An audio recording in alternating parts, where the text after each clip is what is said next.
Marketing and advertising has been around for so long, especially since the boom of the internet, that it can be easy to get caught up in using marketing tactics that aren't really helpful anymore. But customers change and evolve over the years, and your marketing efforts need to change and evolve with them. The reality is there are 3 common marketing tactics I see floating around that business owners use every day that are actually toxic. I'm going to cover them in this video, so keep watching to make sure you don't make the same mistakes. And in case you don't know, I'm Brandy with LYFE Marketing, the digital marketing agency with a mission to help small businesses grow. If you'd like a free custom marketing proposal and quote to see exactly how we could help your business scale, fill out our contact form. I've linked it below. All right, toxic marketing tactic number 1, leading with a question. If you've watched our channel for any amount of time, you've heard me preach about the need to talk about your customer, not your company, in your ads. You want the content or ad to resonate with your audience. The problem is a lot of times when business owners try to create an ad that does that, they start with a question that sounds something like this. Do you ever struggle with keeping a perfectly manicured lawn? Or are you tired of dealing with handymen that overcharge and underserve? Or do you ever feel like you'll never find a solution to acne? Now, I just put random problems in there, but let's look at those questions with blanks, and you can fill those blanks in with whatever problem your business solves. While yes, you're trying to identify with your target customer there by asking a question that describes their scenario, the problem is that at this point in time,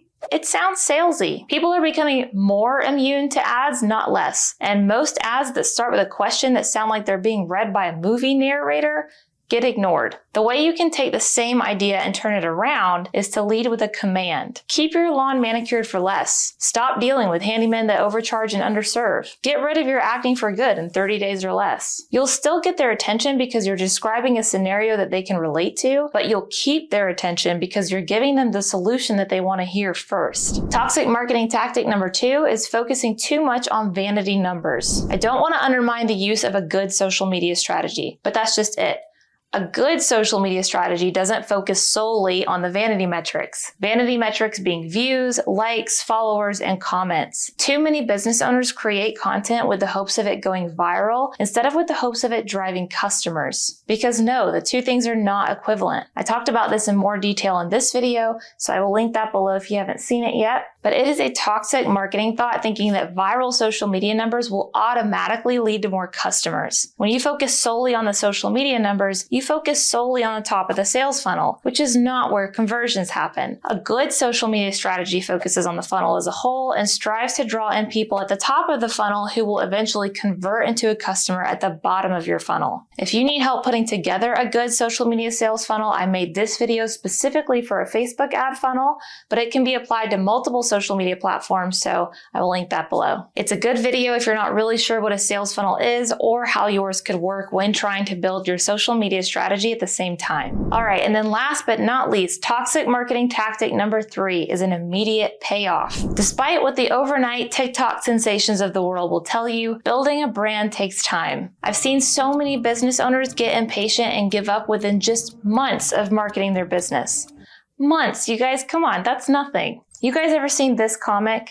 It's kind of the same principle, except we do know how close we are because we have things like data and tracking pixels. Let me put it into perspective. Imagine this for me. You're scrolling through social media and see an ad for shoes from a brand you've never heard of. You briefly think to yourself, cool shoes, and then keep scrolling. You make dinner, read a book, go to bed, go to work the next day, and never think about that shoe brand again. Can't even remember the name of the brand. On the other end, that small business owner is like, they saw my ad.